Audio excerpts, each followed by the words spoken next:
বাৎসরিক পূজা অনুষ্ঠানে সবাই ইব্রাহিম রে ধরছে, ইব্রাহিম চল আমরা পূজা দিতে যাব। সাইয়েদনা ইব্রাহিম ফানাযারা নাযরাতান ফিন নুজুম, তাকালেন আকাশে আর বললেন ইন্নী সাকিম, আমি যেতে পারবো না, অসুস্থ। আমি কি আসলে সুস্থ ছিলেন? তো অসুস্থ বললেন কেন? কারণ অসুস্থতা দুই ধরনের, একটা শারীরিক আর একটা। সাইয়েদনা ইব্রাহিম মানসিকভাবে প্রচন্ড বিপর্যস্ত ছিলেন, অসুস্থ ছিলেন। এর কারণ গোটা উম্মাত মূর্তির পূজা করে, এই দৃশ্য দেখে কোন নবী মানসিকভাবে সুস্থ থাকতে পারে? উনি বললেন আমি অসুস্থ, তোমরা যাও। সবাই বলল ঠিক আছে আমরা যাই। ইব্রাহিম তুই আমাদের ঘরের মূর্তিগুলারে পাহারা দে। মূর্তি পাহারা দেওয়ার জন্য কারে পাওয়া গেছে? সাইয়েদনা ইব্রাহিম কয় ঠিক আছে আজকে পাহারা দিমু, জন্মের পাহারা, যা তোরা দিতাছি, পাহারা দিতেছি যা। এইবার সাইয়েদনা ইব্রাহিম মূর্তির ঘরে ঢুকলেন। দেখেন কি সুন্দর কথোপকথন আল্লাহ তুলে ধরলেন। আল্লাহু আকবার। মূর্তির ঘরে, দেবীর ঘরে ঢুকে উনি ঘুরে ঘুরে তাকায়, দেখে একটা এমনি হাত আর একটা ব্যাগ করে 14-15টা হাত নিয়ে তাকায় আছে। উনি সবগুলোর সামনে এভাবে তাকায় আছে, দেখে এক একটা এক এক চেহারা, একটা হাতির গণেশ স্টাইলের, আরেকটা এরকম, আরেকটা নারীর, আরেকটা বাঘের, আরেকটা তলোয়ার নিয়ে আইতাছি কোপায় ফেলাবে, আছে না নাই? সবগুলোর সামনে যায়, যে দেখে আর অবাক হয় কত ধরনের খোদার কাছে এরা কত কিছু চায়। আর যে দেখে প্রত্যেকটার সামনে ডেজার্টস আইটেম, মিষ্টান্ন, এক একটার সামনে রসমলাই, এক একটার সামনে কালো জাম, লাল জাম, রসগোল্লা, চামচাম, দুধ মালাই, মালাই চপ, আছে না নাই? জিব্বায় পানি চলে আসছে নাকি? তো সাইয়েদনা ইব্রাহিম অবাক, কিরে এত মূর্তি, এত ডিজাইন, এত ভাবে আর অঙ্গভঙ্গি করে আছে, এত খাবার দেয়া, খায় না কেন? সাইয়েদনা ইব্রাহিম ভাবলেন মনে হয় নাগাল পাই না, আমি একটু তুল্লা ধরি। উনি রসমলাইয়ের বাটিটা নিয়ে যেটা হা করে আছে ওইটার সামনে যায়, কয় খা। কি কয়? বানাই কইতেছি মনে হয়। ফারাগা ইলা আলিহাতিহিম, মূর্তিগুলোর কাছে গেলেন। ফাকালা আলা তাকুলুন, খাবি না? খাবি না দাদা, আমি কিছু খা, কোরআন থেকে বলছে, ঠিক কি না? উনি ভাবলেন ওরা হয়তো খেতে পারে না, নাগাল পাচ্ছে না, কিংবা আমারে দেখে লজ্জা পাচ্ছে। নিচ থেকে রসমলাইয়ের বাটি তুলে ধরলেন। উনি বললেন খা, আর ওগুলা কয় হা হা করে নিচ্ছে, নড়েও না সরেও না। উনি মুখের সামনে তুলে ধরে বললেন আলা তাকুলুন, খা। সবগুলার সামনে গেলেন, খা খা, কেউ খায় না, ওগুলো হা করে আছে। সাইয়েদনা ইব্রাহিম বললেন খা, কেউ কথা কয় না। উনি বললেন খাবি না কেন? তাইলে কথা ক। এই যে কষ্ট করে উড়াইলি, মুখের সামনে দিলাম, খাবি না কেন? কথা বল। আলা তাকুলুন, খাবি না কেন? কথা বল। মা লাকুম লা তাতাকাল্লামুন, খাবি না কেন? মা লাকুম লা তানতিকুন, হয় খা নয় কথা ক। বলতেই লাগলেন খা খা, প্রত্যেকটা মূর্তির সামনে গেলেন, খা। ওগুলা করে আছে আ, কোনো কথা কয় না। কয় কেন খাবি না? তাইলে কথা ক। খায়ও না, কথাও কয় না। আপনার ছেলে বায়না ধরছে, আব্বা চানাচুর খাও, কি খাম? চানাচুর কিনে দিলেন, এই নে চানাচুর। এখন চানাচুর খায় না, কিরে বাপ খাবি না কেন? কথাও কয় না, খায়ও না, কথাও কয় না। এখন বাকি আছে কোনটা? কথা কর।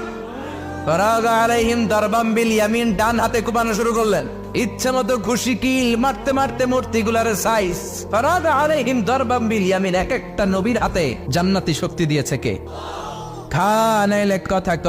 খায় না, কথাও কয় না, বাকি আছে মায়ের। মারতে শুরু করলেন, মারতে মারতে সব শেষ। তারপরে খুঁজে পেলেন একটা কুড়াল। কি পেলেন? কুড়াল দিয়ে মারতে আরো সুবিধা, খালি এটারে এভাবে মারে, ওইভাবে মারে। মারতে মারতে যতগুলো মূর্তি ছিল সবগুলো মেরে বড় মূর্তিটার গায়ে মারতে যাবে, in the meantime stop, কয় না এটারে মারুম না। ফাজআলাহুম জুদাদান, সবগুলার টুকরা টুকরা, ইল্লা কাবীর আল্লাহুম, 12টা ছাড়া ওইটারে রেখে দিলেন। আর বুদ্ধি করে কুড়ালটারে বড়টার কান্দে ঝুলাইয়া দিলেন, বড় মূর্তিটার কাদের মধ্যে ঝুলাই দিলেন। ঘটনাটা সুন্দর হয়েছে না? এখন কেমন যেন মনে হয় এটা কুপাইয়া দাঁড়া রয়েছে বাবার বেটার মতো।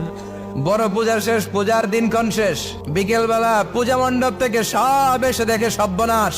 পাহারাদার ইব্রাহিম কই, আনতা ফাআলতা হাযা বিআলিহাতিনা ইয়া ইব্রাহিম। ইব্রাহিম সর্বনাশ কে কইছে? তুই কইছত নি? কই আইনো, বড়টাই কইছে, ওইটারে জিজ্ঞেস করো। বল ফাআলাহু কাবীরুহুম হাযা ফাসআলুহুম ইন কানু ইয়ানতিকুন, কোরআন থেকে বলছে, আমি করি নাই।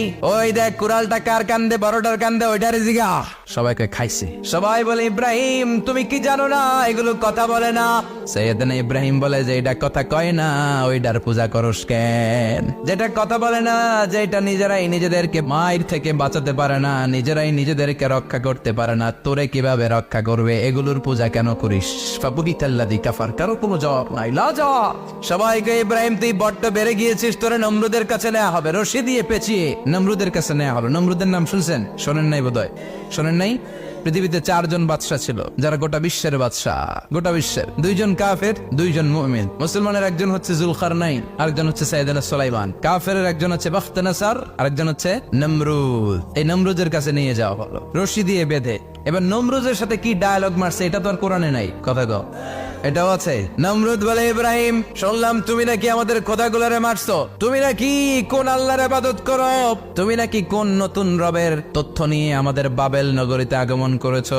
আমি ছাড়া কোনো খোদা আছে বলে তো আমি শুনি নাই, এই বাবেল নগরীতে আমি ছাড়া কোন খোদা আছে আজকে নতুন শুনলাম। কে তোমার খোদা, কি তার পাওয়ার? এবার ডায়ালগ মারা শুরু করলেন সাইয়েদনা ইব্রাহিম। সাইয়েদনা ইব্রাহিম বললেন, রব্বি আল্লাযী ইউহয়ী ওয়া ইউমীত, আমার রব এমন রব যিনি জীবন দেয় আবার মরণও দেয়। নমরুদ বলে, তাই তোমার আল্লাহ জীবন দেয় মরণ দেয়? আনা উহয়ী ওয়া উমীত। এবার নমরুদ ডায়ালগ মারতেছে, আনা উহয়ী ওয়া উমীত, আমিও তো জীবন দেই আমিও তো মরণ দেই। সাইয়েদনা ইব্রাহিম বললেন, তুমিও যদি আমার আল্লাহর মতো জীবন দাও মরণ দাও তাইলে দেখাও। নমরুদ জেলখানা থেকে দুইজন ফাঁসির আসামিকে ধরে আনলো। ধরে এনে একটা ধারালো ছুরি নিয়ে প্রথম আসামির পেটের ভিতরে ধা করে ছুরিটা ভরে দিয়েছে। ফিনকি দিয়ে রক্ত ছুটলো। লোকটা ছটফট ছটফট ছটফট করতে করতে দুনিয়া থেকে বিদায়।